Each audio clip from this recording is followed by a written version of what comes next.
ॐ स्थापकाय च धर्मस्य सर्वधर्मस्वरूपिणे अवतारवरिष्ठाय रामकृष्णाय ते नमः.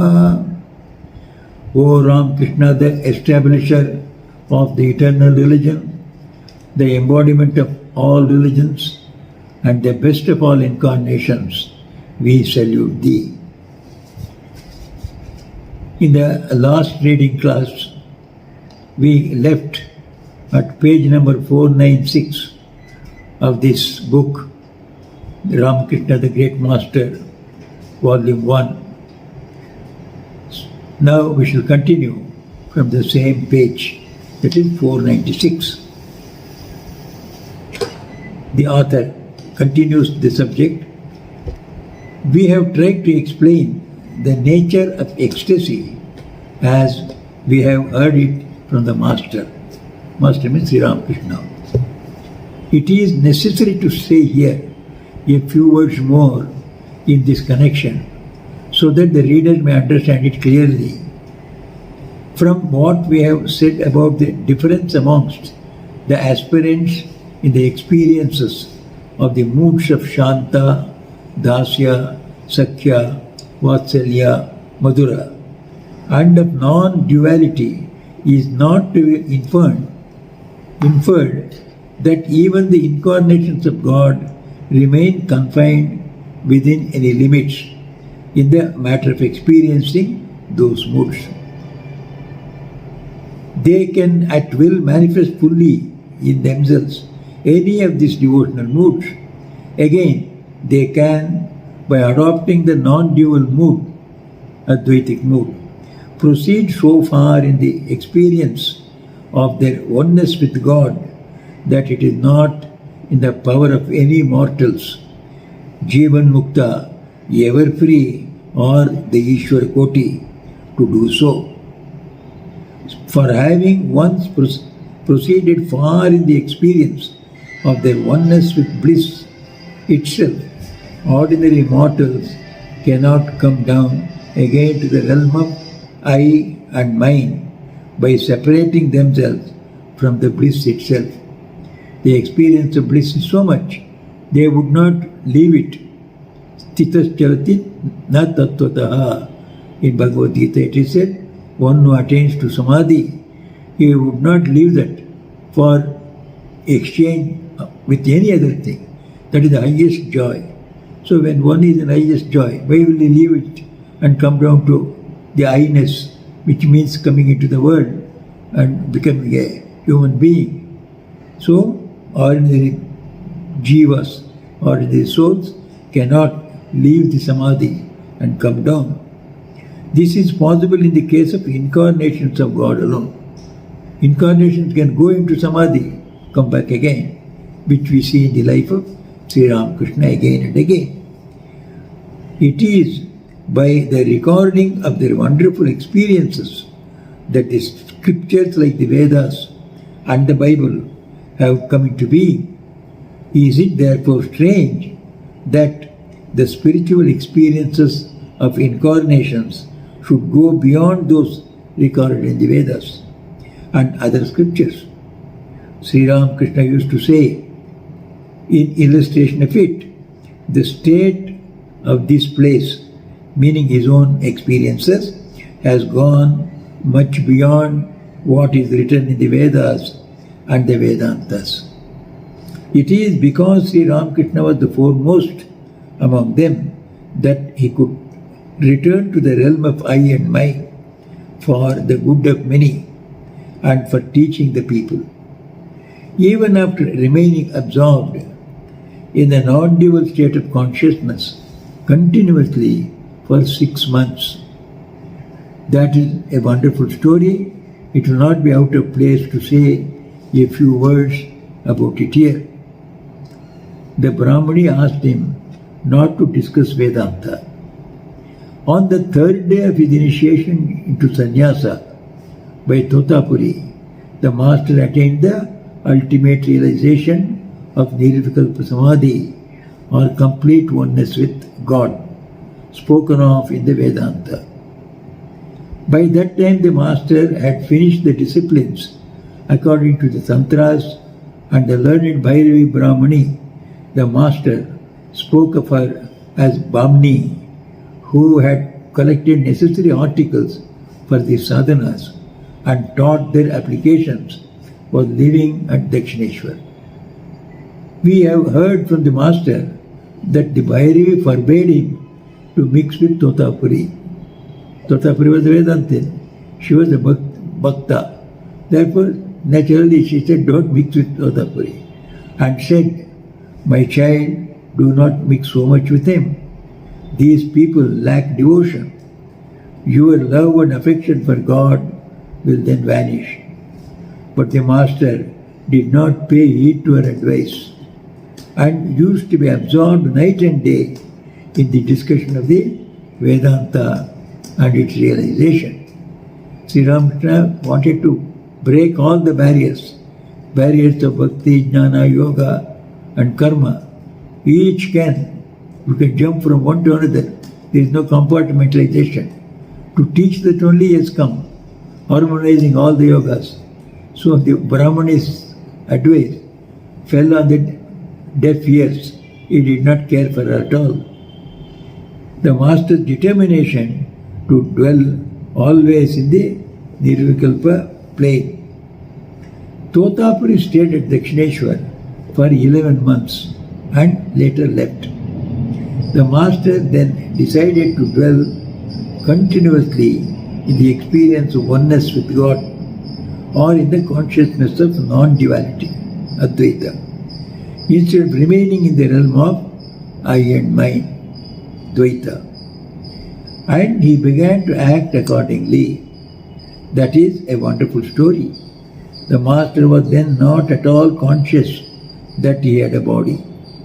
Even ideas necessary for maintaining the body, like those of eating, sleeping, answering calls of nature, etc., did not cross his mind. Not to speak of the desires like talking with others. Neither did the ideas I and mine, you and yours, had any existence in that state.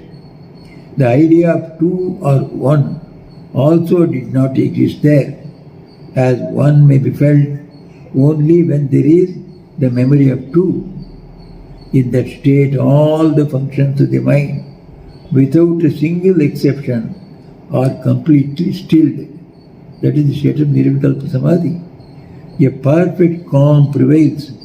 There exists only an indescribable something of the nature of eternal consciousness and bliss, incomparable, transcending all limitations, eternally free, nameless, limitless like ether, without parts, devoid of all ideas, an infinite immensity, untouched by cause or effect, a mood beyond all moods, which a man of self-knowledge is conscious of in his heart during the profound concentration of mind called Samadhi. So something extraordinary experience it is. Bliss and bliss alone. It has no direction, no space, no object, no form, no name. There abides alone the bodiless self, or the nature peculiar to itself, indescribable and blissful. It abides as a mood beyond all moods, and ideas which exist within the domain of mind and intellect, a state beyond all states, which the scriptures speak of as a sport of the self with the self. The master was always experiencing such an indescribable state without any break. Sahaja Samadhi. He was always absorbed in that one. People get once absorbed and they leave their body once and for all. But Sri Ramakrishna would experience such a highest state, come down to the normal plane again. Again would go any number of times in a day, not to speak of the whole life, people, some of the greatest messiahs, greatest spiritual people have experienced that state one, thrice or four times or a few times their whole life. Here was Sri Ramakrishna experiencing it twice or thrice in a day, daily. Fantastic person, this master, the incarnation, Sri Ramakrishna. The unique constitution of the master's mind. The master said that no worldly object or relation acted as an obstacle in the path of leading to his experience of Nirvikalpa Samadhi according to Vedanta. For he had verily renounced for her, that means for Divine Mother, her sake all kinds of desires from his mind. While offering everything to the Mother, he had said, Mother, here is thy knowledge and here is thy ignorance. Here is thy good, here is thy evil. Here is thy vice and here is thy virtue. Here is thy fame and here is thy calumny. Grant me pure devotion to thy lotus feet and show thyself to me. Thus had he renounced all kinds of desires for enjoyment out of pure love for her and in order to have a direct vision of her holy feet. Can we ever imagine of doing this, even to a small extent? Leave aside having a direct feeling of that divine love for Mother's love's sake.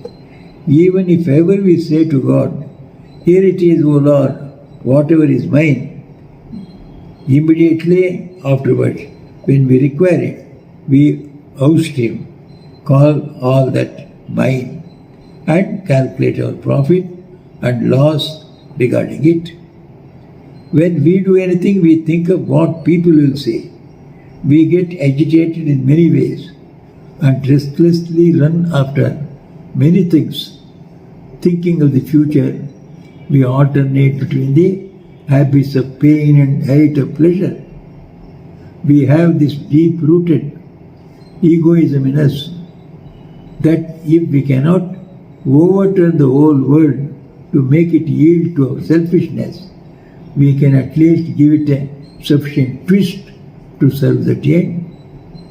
But the Master's was not a cheat's mind like that. So the moment he said, here it is, O Mother, whatever was given by you, his mind never since that instant cast a covetous glance at it. Never did he have such subtle repining as, word has already been given, what can I do now? It would have been all right had it not been given. He never felt it like that. Once given, once and for all, it gone from his mind. This is why we see the Master could never call mine whatever he once said he had given up to the Mother. The Master's devotion to truthfulness. We would like to say another thing in this connection. The Master could not say to the Divine Mother, there is thy truthfulness and here is thy untruthfulness, O Mother, though he made to her an offering of everything belonging to his mind and body, merit and demerit, vice and virtue, good and evil, fame and calumny, and the like. Once the Master himself told us the reason for it. If I give up truthfulness in this way, said the Master, how can I keep the truth that I have offered everything to the Mother of the universe? So it is cutting at the root itself. So he could not give up truthfulness. Ah, how great a devotion to truthfulness have we seen in the Master, though he indeed surrendered everything else to the Mother. If he once said he would go to a place, he was there without fail at the proper time. If he once said he would accept a thing from a certain person, he could not take it from anyone else. When he happened to say that he would not eat a certain thing or do a certain action, he could not from that day on eat it or do it. One who has devotion to truthfulness, said the Master, realizes God, the God of truth. Mother prevents his words from turning untrue. How many illustrations of this point have we not seen in the Master's life? We would mention a few here about the truthfulness. First example, one day it was arranged at Dakshineshwar that the highly devoted Gopala's mother would cook rice for the Master and feed him. Everything was ready. The Master sat down for taking food. He found the rice very hard, not properly boiled.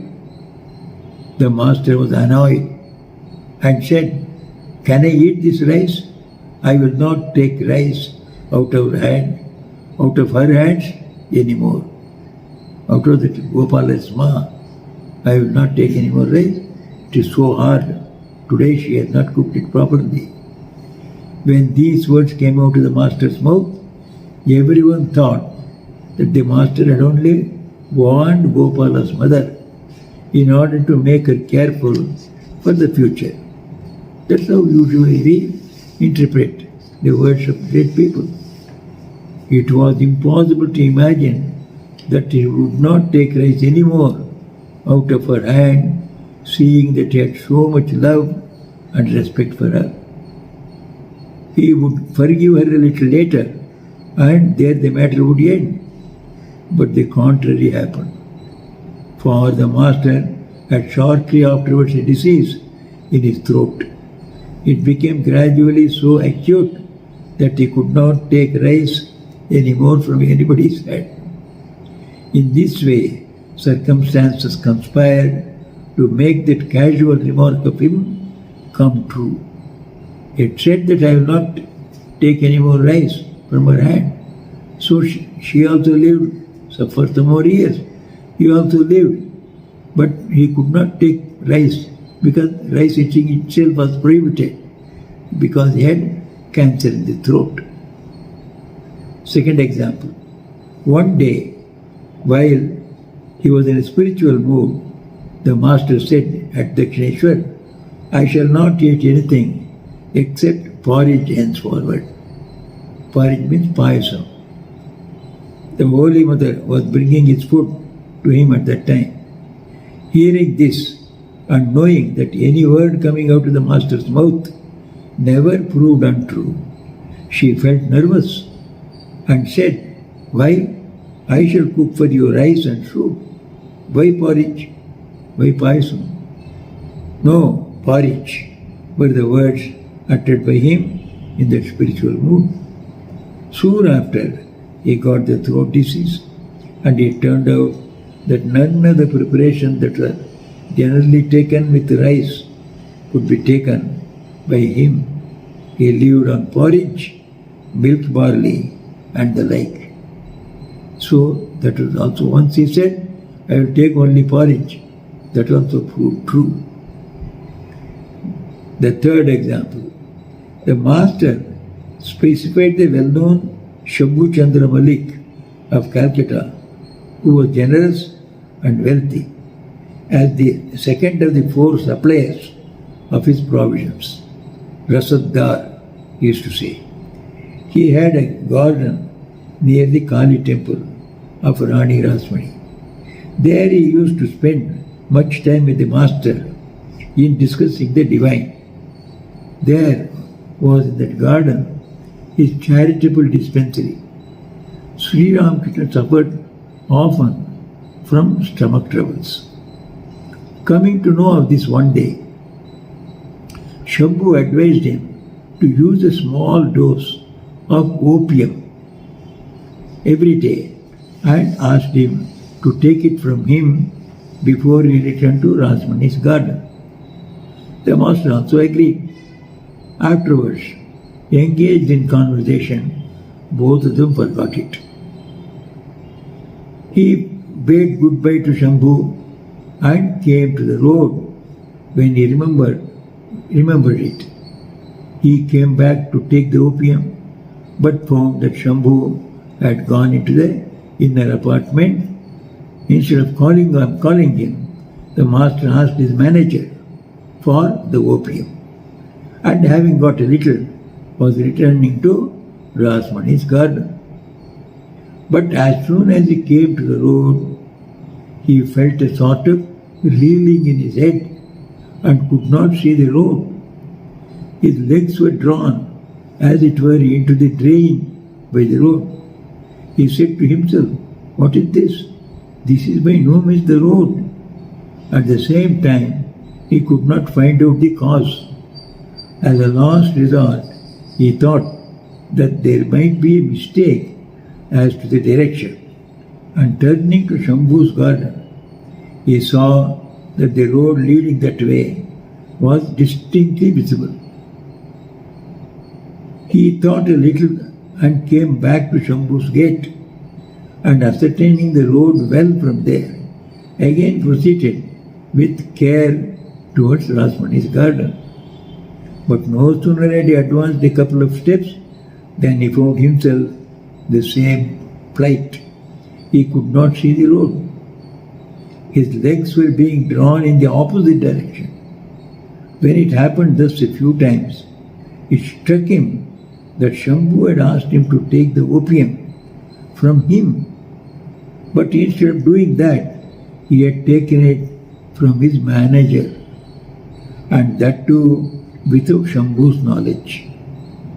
That was why the mother had been preventing him from going.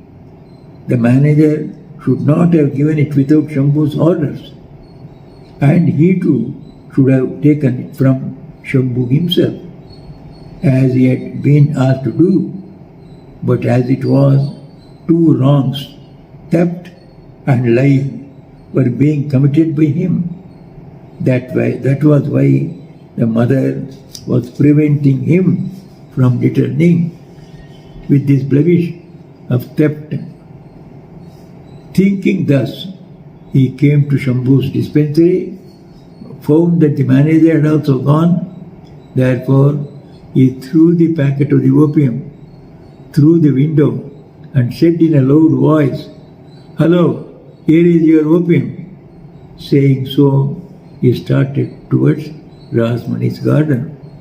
This time, he did not have that reeling in the head, and the road was clearly seen, and he reached the garden without difficulty. "Have I not," said the master, "completely taken refuge in the mother? That is why mother has taken hold of my hand. She prevents me from taking a single wrong step." There are many such examples in the master's life, of which we have heard. Ah, what a wonderful thing! Can we even imagine the least bit of such devotion to truthfulness and such entire dependence on God?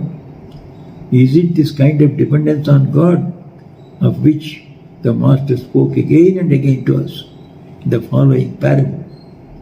In that part of the country, Kamarpukur, there are ridges by the fields. People walk from one village to another along these ridges. They are narrow. The father is carrying this younger child in his arms, lest he should slip.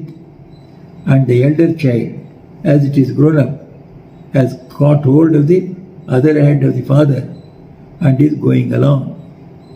As they go, the children see a white kite or something else and clap their hands in joy. As the child in the father's arms knows that his father is holding it, it is free from fear and goes on joyfully, while the other child, who is holding its father's hand, forgets all about the ridge and claps its hands after letting go its hold, when it immediately falls down and cries out. Even so, he whose hand mother clasps is without fear, while he who clasps mother's hand is in fear. The moment he lets go his hold, he falls. The man who claps, that means who has got the ego that I am holding mothers. With a person with ego, so he has got less safety than where mother has caught hold of the child. Say the child does not feel that I am holding. There is no ego at all. The ego is effaced. Therefore, mother also takes the 100% care.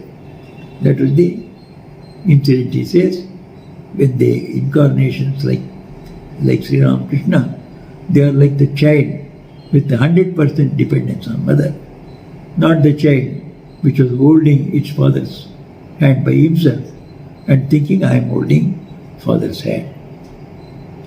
The obstacle on the master's path to Nirvikalpa Samadhi.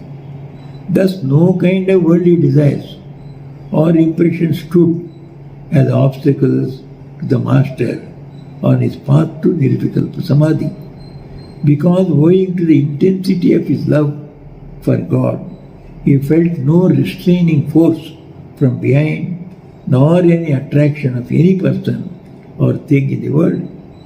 The only thing that stood as an obstacle was the form of the Divine Mother, beautiful, more beautiful than the most beautiful, the only one that the Master was so long lovingly worshipping with devotion, knowing her to be the essence of all essences and the cause of all causes. No sooner, said the Master, had I collected the mind and concentrated it on one point, than the mother's form appeared before me. I could not have the heart to leave that from behind, leave that form behind and go beyond. Such was the case as often as I tried to make the mind objectless, driving away everything from it. At last, after a great deal of thinking, I gathered much mental strength, regarded knowledge as a sword, and with that sword mentally cut that form of the Divine Mother into two. There was nothing left in the mind then, and it rushed quickly up to the complete Nirvikalpa state. These seem to us to be meaningless words, for we have never made any form of universal mother our own, nor have we established any loving relations with her. Never have we learned to love anyone with all our heart. Wholehearted, intense love we have for this mind of ours and this lump of flesh. This is why we feel such a great fear of death or of a radical change in the mind. But the Master had did none of it. He knew the lotus feet of the Divine Mother in his heart of hearts to be the only essential thing in the world, and was devoting his time to meditation. Meditation of her lotus feet and to the service of her divine form day and night. Therefore, what else could support his mind in the world when he somehow removed it from it? It became completely objectless and devoid of all modifications and reached the Nirvikalpa state. Reader, try at least once to imagine it, even if you cannot fully comprehend it. You will then feel how far the Master made the Divine Mother his own, and with what an intense eagerness he loved her. The Master was in that Nirvikalpa state continuously for 6 months. I was, said the Master, for 6 months in that state, from which ordinary mortals never return. The body lives for 21 days only, and then falls like a dry leaf from a tree. There was no consciousness at all at the time of the coming of day or the passing of night. just as flies enter into the nostrils and the mouth of a dead man, so they entered into mine. But there was no consciousness. The hair became matted on account of accumulation of dust. Calls of nature were perhaps answered unconsciously. Could the body have lived, it would have succumbed at that time. But a holy man came then. He had a small stick like a ruler in his hand. He recognized my state as soon as he saw it, and knew that much of Mother's work was yet to be done through this body. Much good would be done to many if only this body could be saved. Therefore, he would carry food in time, and by striking this body again and again, would try to bring it back to consciousness. He would thrust some food into the mouth. Thus, on some days, a little food found its way into the stomach, and on others it did not. 6 months passed that way. Then the mother's command was heard, remain in Bhavamukha. For the spiritual enlightenment of the people, remain in Bhavamukha. This was followed by illness, blood dysentery. There was a ringing pain in the intestines, and it was excruciating. It was after continually suffering for about 6 months that the mind gradually came down to the normal body consciousness. Before that, it used to go up and reach the Nirvikalpa state ever and anon. So that was the reaching of Nirvikalpa Samadhi on one side. How obstacles for that Nirvikalpa Samadhi were all removed by the Divine Mother, and how his body was saved during 6 months of his unconscious state by a very strange person, Samatha Sadhu. So such great incidents we have heard today. We will hear much more in our next reading class. So we shall stop here itself today. Niranjanam nityamanantarupam bhaktanukampadhrita vigraham vai yeshavataram paramesham vidyam tam Ramakrishnam shirasa namama. O Ramakrishna, the taintless one, the eternal one, the one with infinite forms, the one who assumes form out of compassion to the devotees, the incarnate Supreme Soul, and the adorable Lord of all, we salute thee, bowing our heads before you.